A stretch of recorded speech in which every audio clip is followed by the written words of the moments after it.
Bonjour à tous. Aujourd'hui, j'avais envie de revenir avec vous sur une information assez inquiétante qu'on voit actuellement sur le front, en particulier sur le front de Soumy, où les forces russes, depuis une semaine maintenant, ont réussi à installer une tête de pont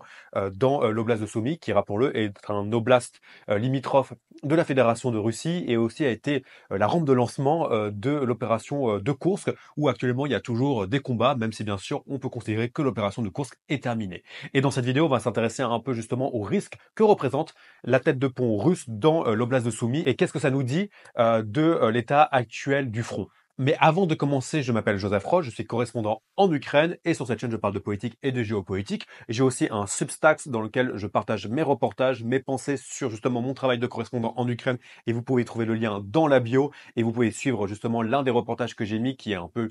c'est mon premier reportage sur Substack, qui est un reportage que j'ai fait l'année dernière dans l'oblast de Kharkiv, mais c'est un reportage qui toujours aujourd'hui est d'actualité parce que je parle un peu de la vie des soldats, de leur ressenti, etc., etc. Et je vais bientôt sortir à la fin de la semaine un nouveau reportage beaucoup plus personnel sur une expérience que j'ai vécue en Ukraine. Donc n'hésitez pas à vous abonner aussi bien sur ma chaîne YouTube. C'est la meilleure manière de soutenir mon travail. Et si ça vous intéresse et que vous aimez le journalisme littéraire écrit, je vous invite à suivre mes articles sur Substack. Mais sans plus tarder, revenons un peu à la situation à Soumy. Comme vous pouvez le voir sur la carte, les Russes ont mis en place une tête de pont qui est de plus en plus inquiétante pour les forces ukrainiennes et surtout les forces ukrainiennes et le gouvernement ukrainien et notamment le gouverneur de l'oblast de Soumy ont demandé à plus de 11 localités d'évacuer en prévision de potentiels combats dans la région. Alors, bien sûr, il est à prendre en compte que ça arrive à un moment assez prévisible où on s'attendait à ce que les Russes attaquent l'oblast de Soumy. On savait que depuis quelques semaines, quelques mois même, que les forces russes avaient massé plus de 50 000 hommes sur l'oblast de Soumy et ça s'inscrit un peu dans le mouvement général de contre-offensive d'été dans lequel on est actuellement, avec aussi bien des poussées sur le front de Pokrov, de Konstantinivka, mais aussi dans le sud de l'Ukraine et aussi potentiellement bientôt à Kharkiv, parce qu'on s'attend à une offensive aussi, encore une fois, dans l'oblast de Kharkiv et dans l'oblast de Soumy. La logique derrière des Russes était indépendamment de leur volonté de s'attaquer à l'Ukraine de manière générale, parce que pour les personnes qui me suivent sur ma chaîne, parfois certaines personnes me disent qu'il n'y a pas du tout de projet russe d'envahir l'ensemble de l'Ukraine. Je les invite vraiment à réécouter ce qu'ont raconté des penseurs comme Alexandre Douguin il n'y a même pas une semaine sur le fait qu'ils doivent récupérer au maximum l'Ukraine, sinon la Russie n'existe pas et du coup il faut tout prendre à l'Ukraine, à part peut-être Lviv, qui est dans l'ouest de l'Ukraine, et encore, c'est débattable. Donc, au moins, à minima, ils veulent prendre la moitié de l'Ukraine jusqu'au Dniepr, et à maxima, prendre l'ensemble de l'Ukraine. Donc, je pense que c'est important d'écouter ce que racontent aussi les Russes par rapport à leur propre projet, parce qu'ils sont très clairs dans leur projet personnel. Donc, ça, c'est une des raisons qui explique la volonté de pousser à Soumy, même si moi, à titre personnel, je pense que malheureusement pour les Russes, ils n'ont pas du tout la capacité d'action ni les forces de manœuvre nécessaires que pour pouvoir s'attaquer à de grandes villes comme Soumy et comme Kharkiv, mais c'est indéniable que c'est quelque chose qui pose un problème pour les forces ukrainiennes sur le terrain. Et la deuxième raison, c'est l'annonce qui avait été faite par Vladimir Poutine de créer une forme de zone tampon entre Soumy et l'oblast de Koursk, qui est limitrophe avec l'oblast de Soumy, donc l'oblast de Koursk qui est en Russie. Mais c'est exactement la même rhétorique qu'on a eue lors de la contre-offensive russe à Kharkiv, avec cette volonté de créer une zone tampon entre l'oblast de Belgorod en Russie, qui est limitrophe avec l'oblast de Kharkiv en Ukraine. Donc c'est ça qui explique tout ça. Après, ce qui est très problématique pour l'Ukraine, c'est que actuellement, les Russes avancent certes très lentement, mais même s'ils arrivent à se maintenir, on va dire, à 30 kilomètres de la ville de Soumy, ça leur permettrait de commencer à faire ce qu'on appelle en Ukraine les rodéos drones ou les safari drones, qui sont en fait des techniques que les Russes utilisent déjà à Kherson depuis maintenant 1 an et demi, qui consistent à lancer des drones continuellement sur la ville, donc des drones FPV, donc des petits drones Mavic, FPV, ce qu'on retrouve actuellement sur la ligne de front, donc pas du tout des drones Shahid qui sont beaucoup plus imposants, beaucoup plus gros et beaucoup plus faciles à abattre pour les systèmes de défense antiaériens, mais des petits drones FPV. Et le but de cette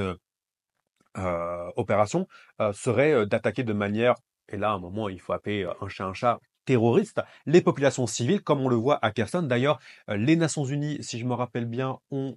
ou Amnesty International ont annoncé cette semaine que s'attaquer de manière aussi violente et délibérée contre les populations civiles équivaut à crime contre l'humanité. Et Donc le risque actuellement pour Soumis, c'est que Soumis se retrouve dans la même situation que Kherson, à savoir des opérateurs drones russes qui commencent à frapper aussi bien les bus scolaires, les écoles, les voitures, les bus publics, les simplement civils qui vont au marché, et qu'on se retrouve dans une situation où en fait la majorité de la population de Soumis soit obligée de quitter la ville. Et c'est pour ça notamment qu'une ville comme Kherson, qui avait 300 000 habitants, presque 300 275 000 habitants avant la guerre d'invasion, aujourd'hui n'a plus que 60 000 personnes. Alors, il y a pas mal d'autres raisons pour Kherson. Déjà, Kherson a été occupé, beaucoup de personnes sont parties. Deuxièmement, Kherson, après la libération, a été bombardé de manière flagrante et continuelle à l'artillerie par la Russie. Et troisièmement aussi, il y a eu l'inondation causée par la destruction par les Russes du barrage de Novakarovka. Et après, bien sûr, le tout se rajoute avec les drones FPV, les drones rodéo. Donc, c'est quelque chose que on voit vraiment se profiler malheureusement pour Sumi. Il est important de préciser que cette technique n'a pas été utilisée que en Ukraine, à Idlib avant l'offensive de HTS contre Damas. D'ailleurs, j'avais eu comme projet à l'époque de faire un reportage un peu à cheval entre Kherson et Idlib dans le nord syrien sur la manière dont aussi les drones opérateurs russes s'attaquer aux populations civiles syriennes en attaquant aussi bien le bétail, en lançant des drones FPV contre, je sais pas, les vaches, les moutons, contre les habitants de la ville, etc., etc. Donc c'est une technique qu'on a retrouvée beaucoup en fait aussi en Syrie. Donc c'est pas que propre à l'Ukraine, mais voilà, c'est un peu les euh, craintes qu'on a actuellement en Ukraine, les risques qu'on a avec pas forcément une potentialité russe de pouvoir pousser plus en avant, mais une potentialité des Russes de mettre plus de pression sur une ville ukrainienne comme Soumy, qui est comme une grande ville, et aussi de mettre un maximum de pression sur les Ukrainiens. Après, il est important de prendre en compte, et ça c'est mon avis personnel, et c'est un peu l'analyse globale que j'en fais, c'est que il est important de prendre en compte que dans 11 mois, on a les midterms. Et les midterms, c'est un peu les élections de mi-mandat aux États-Unis où on renouvelle la Chambre des représentants et le Sénat, enfin une partie du Sénat. Je vais pas rentrer dans des cours de droit constitutionnel américain, mais une partie du Sénat est renouvelée, seulement une partie, parce que le Sénat se renouvelle tiers par tiers. Ce qui va se passer, c'est que Donald Trump actuellement risque vraiment de perdre aussi bien la Chambre des représentants qu'une partie du Sénat. Et c'est vraiment important de le prendre en compte parce que l'économie ne se porte pas très bien. Il n'a pas réussi à arrêter la guerre à Gaza, ni en Ukraine d'ailleurs. Le Doge n'a pas vraiment été très populaire. Les campagnes de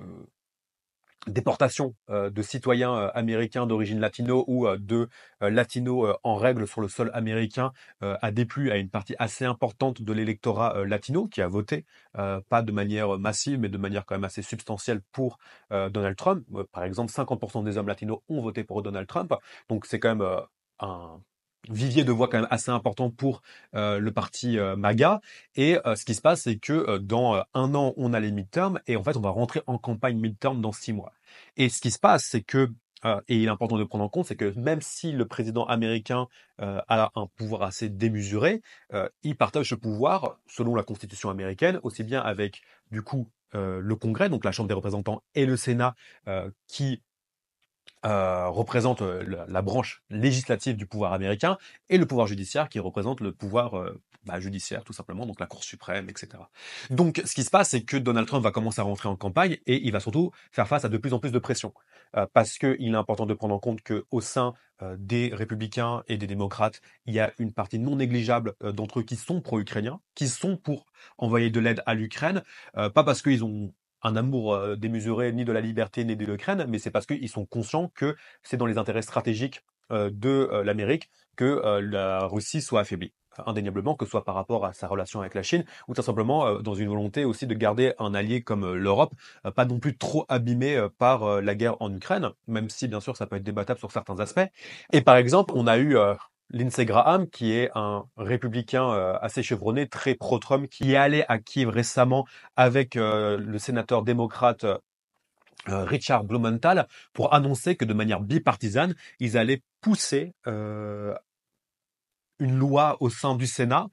pour mettre plus de 500% de taxes sur les pays qui achètent du gaz à la Russie.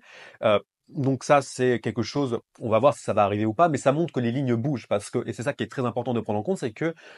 plus Donald Trump va avancer dans son mandat, plus il va perdre de pouvoir parce que plus il va perdre la main sur le parti républicain. Parce que pour l'instant, le parti républicain est au garde à vous, pousse sur la couture, parce qu'ils savent très bien que s'ils s'opposent à Trump, Trump, qui a encore beaucoup de légitimité populaire, va commencer à les trash talker sur Truth Social ou sur Twitter, potentiellement même demander à Elon Musk de financer un adversaire politique républicain beaucoup plus MAGA compatible avec contre justement ce républicain qui se serait révolté contre Donald Trump. Et le gars, du jour au lendemain, il a plus de siège au Sénat, il a plus de siège à la Chambre des représentants. Et c'est des gens qui sont quand même addicts au pouvoir et ils ne veulent en aucun cas perdre justement leur siège aussi bien au Sénat qu'à la Chambre des représentants. Par contre, si Donald Trump perd de plus en plus de pouvoir populaire, eux vont pouvoir avoir plus de marge de manœuvre pour faire avancer des agendas qui sont beaucoup plus en accord avec leurs valeurs. Et du coup, c'est pour ça qu'en fait, il reste aujourd'hui à Donald Trump, on va dire 6 mois pour faire ce qu'il a envie de faire, pour la simple et bonne raison que à partir de le début du commencement de la campagne pour les midterms ou tout simplement après les midterms où il va perdre aussi bien la Chambre des représentants que le Sénat, il pourra plus diriger le pays et encore moins la politique étrangère comme il veut, comme il le veut. Il devra composer avec beaucoup plus la Chambre des représentants, le Sénat, etc. Donc c'est pour ça que il y a un peu une fenêtre d'opportunité pour les Russes de pousser au maximum actuellement, parce qu'ils savent que Donald Trump, à un moment, il faut l'accepter, est beaucoup plus aligné sur les positions russes. La différence, c'est que Donald Trump n'est pas un dictateur, même s'il aimerait bien l'être, et il doit composer avec le Sénat, la Chambre des représentants, avec aussi à l'intérieur de son parti pas mal de personnes qui sont pas forcément très pro-russes, des gens comme Marco Rubio est loin d'être un pro-russe, par exemple, typiquement, quelqu'un aussi comme Suzy Wiles, la chef de cabinet, n'est pas forcément très pro-russe non plus, donc il doit composer avec tout ça. Et c'est pour ça que, à mon sens, les Russes poussent à ce point parce qu'ils savent que c'est un peu le dernier été avant de pouvoir commencer à rentrer dans des négociations. Et je pense qu'en fait, les Russes vont rentrer dans des négociations très potentiellement à partir de la fin de l'offensive d'été. Pas avant, j'y crois pas du tout, avant. Ils vont jouer la montre, jouer la montre, jouer la montre, parce que l'idée, c'est de prendre un maximum de territoire actuellement pour pouvoir peser au maximum dans les négociations. Et ils savent très bien que dans 6 mois, Donald Trump, donc gros pour le prochain été, donc 2026, très potentiellement, Donald Trump d'ici là aura sûrement perdu les midterms et aura beaucoup moins de pouvoir. Et par conséquent, les Américains, vu qu'il y a quand même une parce qu'il y a des intérêts en fait systémiques américains anti-russes tout simplement. Du coup, ils savent qu'ils ont une fenêtre d'opportunité pour pousser au maximum. Donc c'est ça que j'essaye de dire ici. Merci encore d'avoir suivi cette vidéo jusqu'au bout. Encore une fois, si vous voulez lire mes articles, j'ai mis le lien Substack dans la bio. Pour l'instant, c'est gratuit. Peut-être potentiellement, j'ai passé un format payant plus tard. Mais voilà, merci encore pour votre fidélité et on se retrouve bientôt pour une prochaine vidéo.